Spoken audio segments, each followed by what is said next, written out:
I'm Carl Anthony with Automoblog here in Detroit, and I want to try to answer a question that I've never been able to in the past, and I need your help for this in the comments. Dodge Charger or Dodge Challenger? Be sure to like this video and subscribe to Automoblog for more car stuff. For your daily dose of automotive medicine, give us a follow on Twitter @Automoblog.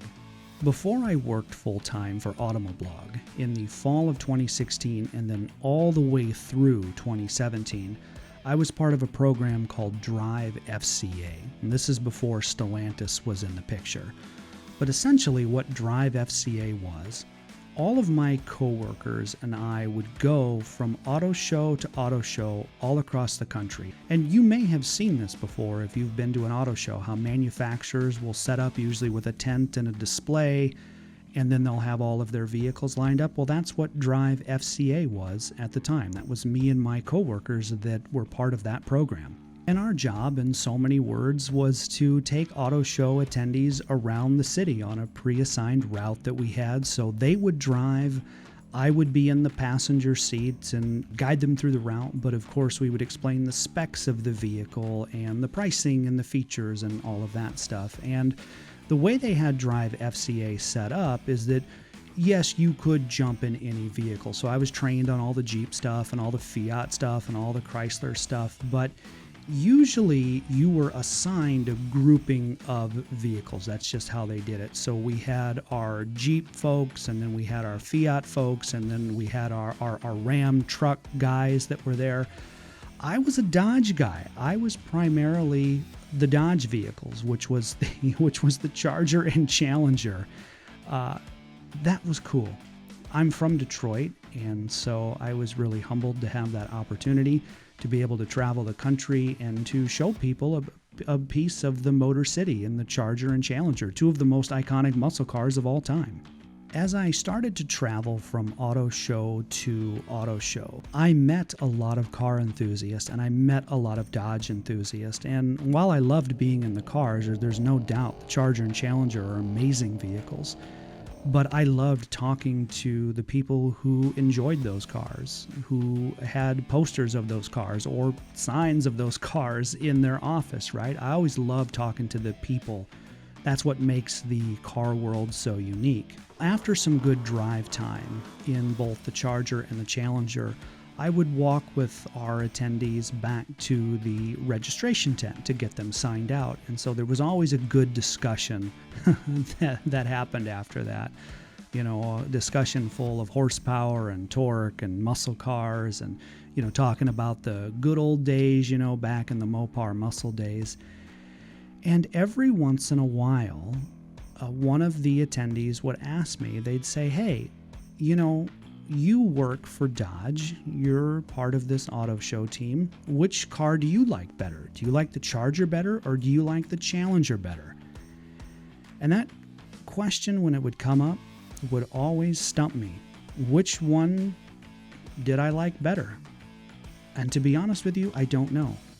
And this is where I would like your help in the comments. Which one would you rather have, the Charger or the Challenger? What I like about the Charger, aside from the 6.4 Hemi engine, is the longer look of the vehicle. In 2017, the length of an SRT 392 Charger was 200.8 inches, which is about 17 feet.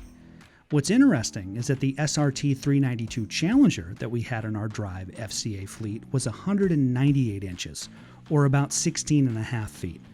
Now on paper, that doesn't seem like much, but when the cars were parked side by side at our FCA display, you could definitely tell the difference, and I liked the longer look of the Charger. It was just more appealing to me. It was similar inside. The interior of the Charger, it's more spacious up front, and of course you have 4 doors, so you've got a big powerful muscle car. You can carry people, right? I mean, what good is having all of that horsepower under the hood if you can't show it off? So you've got 4 doors so your friends and family can get in and out easily, and that was appealing about the Charger as well. Now I know what you Challenger fans are thinking, that real muscle cars only have 2 doors. None of this 4-door nonsense. And I agree. And even back in the day, the Charger was a 2-door performance car, and people that I talked with on the auto show would bring that up. They would say, For me, I'm picking the Challenger because I like the two-door look. I mean, don't get me wrong, Carl. That four-door Charger is an awesome car, and I'd love to have it. But if it were me, for my money, I want a Challenger because I want that two-door look. That's a true muscle car. In the time since I was on the auto show with FCA, Dodge has released wide-body variants of both the Charger and the Challenger. And the wide-body design is much better looking on a two-door versus a four-door. Back in 2016 and 2017, when I was on the auto show, the overall width of the Challenger with the mirrors was 85.8 inches, or about 7 feet. Now, by contrast, the Charger at the time was 75 inches, or just over 6 feet. So while the Charger had the length that I liked, if you fancy the wider body look, the Challenger is your car, no question. There's also the Challenger's interior, which is like the Charger. It's still spacious, but there are some very subtle differences in how the center console is designed. It makes you feel more immersed, like you're in a cockpit. So I mentioned before with the Charger, with the four doors, yeah, you want to take all your friends and family with you, but whenever I would drive the Challenger, to be honest with you, I never wanted passengers. I wanted to be sealed off and in that cockpit, locked and loaded and ready to go. And here in Detroit on Saturday nights, it's a common tradition to cruise up Woodward Avenue, and the Dodge Challenger is the perfect car for a solo cruise up Woodward Avenue. And this is what I loved about the Challenger over the Charger.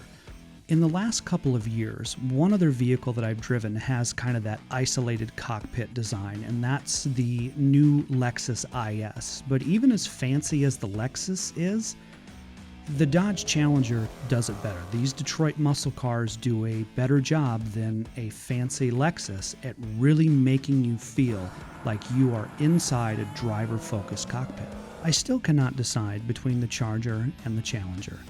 There's times where I'm driving here in Detroit and I'll look up and I'll see a Charger go by and I think, yeah, that's the car for me. That's the car I'd love to own someday. But then a short time later, I'll see a Challenger wide body and I think the exact same thing. And this is where I'd love to have your insight in the comments. Which one do you like more? The Charger, the Challenger, or maybe you're like me and you can't decide? And Camaro fans, Mustang fans, BMW fans, Audi fans, Acura fans, Porsche fans, we want to hear from you as well. Tell us what you love about your dream cars and what makes them special to you. And I'm okay ultimately not being able to decide between the Charger and the Challenger. The reality is that for a season in my life, I got to work a dream job. And I got to be around two cars that represent Detroit very well. I got to know those cars intimately. I got to meet the people who love those cars and drive those cars, and that to me was more important than trying to pick between the Charger and the Challenger. And maybe I'll just settle it and say that I love them equally. But at the end of the day, that experience made me an even bigger Mopar muscle fan than I already was. And so sometimes it's not necessarily about trying to determine which car is better, but it's more about showing love for the car hobby as a whole. And it's more important to love the hobby sometimes than it is to love one particular make or model. We'll look forward to reading your comments below, and thank you in advance for subscribing to our channel. In Detroit, on behalf of Automoblog, I'm Carl Anthony.